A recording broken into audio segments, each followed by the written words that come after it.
पनीर के पकोड़े तो आपने बहुत बार बनाए और खाए होंगे, लेकिन इस होली बनाते हैं घर पर बनाए गए पनीर के बहुत ही ज़्यादा स्वादिष्ट पकोड़े, जिस पकोड़े को खाने के बाद आपके घर में सब आपके फ़ैन हो जाएंगे।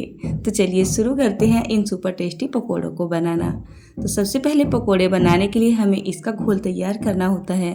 घोल बनाने के लिए मैंने यहाँ पर 2 कप के जितना बारीक वाला बेसन लिया है, 1/4 कप के जितना इसमें कॉर्नफ्लोर डाल लिया है, 1/4 कप के जितना डाल लिया है यहाँ पर कुकिंग ऑयल यानी कि तेल। इसके बाद 1 छोटा चम्मच के जितनी यहाँ पर ले ली है मैंने अजवाइन, हल्का सा हाथों में रगड़ के डाल दिया है।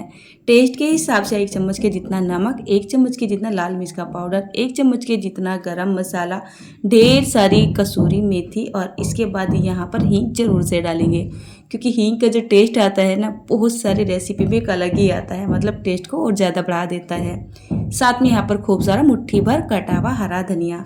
इसके बाद बारी आती है इसको फेंटने की, यानी इस घोल को तैयार करने की। तो इस घोल को तैयार करने के लिए आपको पानी का विशेष ध्यान रखना होगा। आपको यहाँ पर थोड़ा थोड़ा करके पानी डालना है और इसको लगातार फेंटना है। एकदम से ज़्यादा पानी नहीं डालेंगे, नहीं तो जो घोल है ना, इसकी कंसिस्टेंसी का सही पता नहीं लगेगा और साथ ही साथ में इसमें लम्स भी आ जाते हैं। तो थोड़ा थोड़ा करके आपको यहाँ पर पानी डालना है और इसको ऐसा फेंटना है कि एकदम ही बढ़िया टेक्सचर में आ जाए, बिल्कुल सॉफ्ट। देखिए, इसका आपको एक ध्यान ये भी रखना है कि जो आपका घोल है ना, न तो ये बहुत ज़्यादा थिक रहने पाए और न ही बहुत ज़्यादा पतला होने पाए। थिक रह गया तब भी पकोड़े में मज़ा नहीं आएगा, और ये थोड़ा पतला हो गया तो घोल पकोड़े के ऊपर अच्छे से चिपकेगा नहीं, तब भी मज़ा नहीं आएगा। 6 से 7 मिनट का टाइम दीजिए इस घोल को बनाने के लिए। इसके बाद मैंने यहाँ पर गैस को ऑन करके कढ़ाई रख दी है। कढ़ाई में डाल देते हैं सरसों का तेल। पकोड़े को और टेस्टी और थोड़ा और हेल्दी बनाएंगे, सो सरसों के तेल का इस्तेमाल करेंगे। ये क्लिप मैंने आपको इसलिए दिखाई है, जो पनीर मैं इन पकोड़ों में इस्तेमाल करने जा रही हूँ, ये पनीर मैंने घर पर ही बनाकर तैयार किया है। बहुत जल्द आपको इसकी रेसिपी मिल जाएगी। तो इस पनीर के टुकड़े को हमें कुछ इस तरीके से कट कर लेना है कि जो आपके टुकड़े हैं ना, बहुत ज़्यादा मोटे भी ना हो और बहुत ज़्यादा पतले से भी ना हो। छोटा बड़ा साइज आप अपने हिसाब से रख लीजिएगा। घर पे मेंबर ज़्यादा है तो इनको छोटे साइज में कट कर लीजिएगा। करीब यहाँ पर ये 350 ग्राम के जितना पनीर है, जिसको मैंने थोड़ा लंबे लंबे क्यूब की तरीके से कट कर लिया है। और ये पनीर मैंने कल बनाया था, तो शाम के टाइम में मैंने ये टुकड़े बना के रख दिए थे फ्रिज के अंदर, अभी निकाल के लेके आई हूँ। ये पकोड़े मैं सुबह सुबह बना रही हूँ, आपके लिए तो होली स्पेशल में बना रही हूँ, बट बच्चे बोले मम्मी लंच के लिए ये जो है पकोड़े बना दो। मेरे बच्चों को, मेरी फैमिली वालों को ये पकोड़े बहुत ज़्यादा पसंद है। अब चलिए, घोल यहाँ पर तैयार हो चुका था। इस तरीके से एक पनीर का क्यूब उठाएंगे और इस तरीके से इसमें कोटिंग कर देंगे, और साथ ही जो इसका एक्स्ट्रा इसमें बैटर लग जाता है ना, उसको वहीं पे निचोड़ देंगे। और तेल का टेम्परेचर जब मीडियम टू हाई के बीच में जाएगा, तब हम एक एक करके इन पकौड़ों को यहाँ पे डाल देंगे। तो ध्यान रहे, जब आप यहाँ पर पकोड़े डाल रहे हो, आपके तेल का टेम्परेचर बहुत ज़्यादा गर्म नहीं होना चाहिए, और साथ ही साथ आप इनको मिला मिला के मत डालिएगा, थोड़ा सा ना स्पेस बनाते हुए डालिएगा, नहीं तो पकोड़े ना आपस में चिपक भी जाते हैं कितनी बार। और देखिए, जैसे मैंने यहाँ पर घोल की जो कंसिस्टेंसी है ना, बिल्कुल परफेक्ट रखी थी, तो आपके पकोड़े के अंदर एक पूंछ सी निकल जाती है ना, वो नहीं निकलेगी।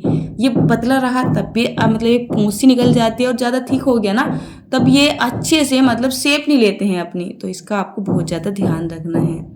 इनको हमें सेकना है 2 बार में, एक बार में नहीं सेकना है। जब आप इन पकौड़ों को एक बार में सेकोगे ना, तो ये ऊपर से ना क्रिस्पी नहीं बनते हैं, थोड़े क्या होता है ना, मतलब सॉफ्ट से रह जाते हैं। तो आपको क्या करना है, जैसे ही आपने ये पकौड़े तेल के अंदर डाल दिए हैं, इनको आप 1 से 2 मिनट के लिए सीखने दो, ताकि इनके ऊपर का जो कच्चापन है ना, वो चला जाए, और बस इनको एकदम से निकाल लो। तो देखिए, इनका कलर अभी चेंज नहीं हुआ है, बस ये इतने ही सीखे हैं कि इनके ऊपर एक सीखने वाली पपड़ी सी आ चुकी है, यानी कि ये आपस में नहीं चिपक रहे हैं। बस इनको हमें निकाल लेना है। वैसे आपको एक और आसान ट्रिक बताऊं, होली के त्यौहार पर अगर आपके पास टाइम नहीं है ना इनको बनाने का, तो आप इनको शाम के टाइम में बना के रख लीजिए, बना के फ्रिज में रख दीजिए, और सुबह सुबह जब खाने वाले आए, तो बस जब आप इनको डबल फ्राई करके उनको सर्व कर दीजिए।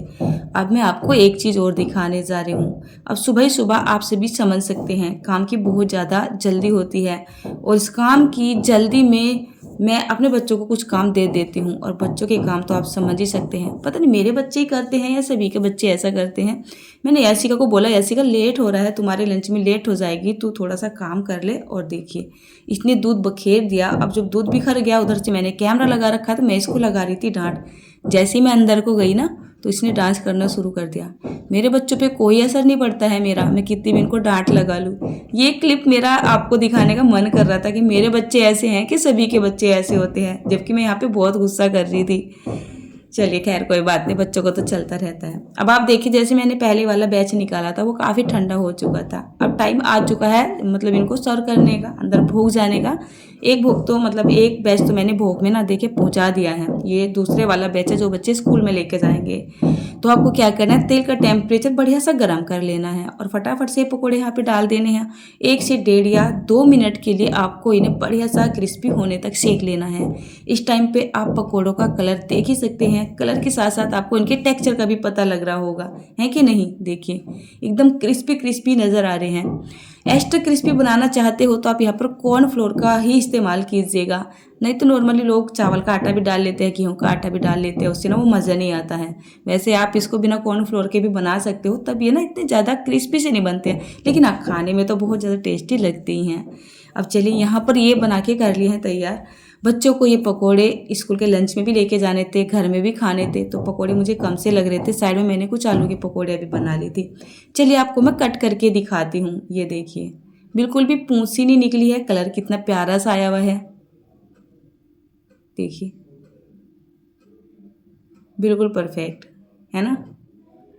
तो ये जो ऊपर की पपड़ी होती है ना, ये डिपेंड करती है कि आपने इस घोल को किस हद तक कितना घोल के तैयार किया है या किस तरीके से बनाया है। तो यम्मी यम्मी सुपर टेस्टी ये मेरे पनीर के पकोड़े तो बनकर तैयार हो चुके हैं। अब सुबह का टाइम हो रहा है, आप सभी के साथ ये सारी क्लिप शेयर करने के बाद बारी आती है अब बच्चों का फटाफट से लंच पैक करने की।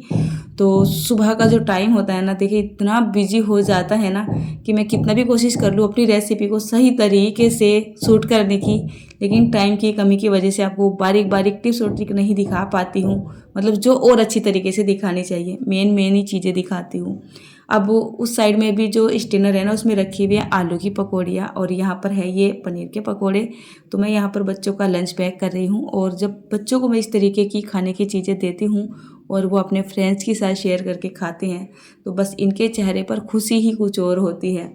तो यासिका को आप देख ही सकते हैं, जिस दिन ये इस तरीके का लंच लेके जाती है तो ये लेके आती है अपना बड़े वाला चाइनीज़ टिफ़िन।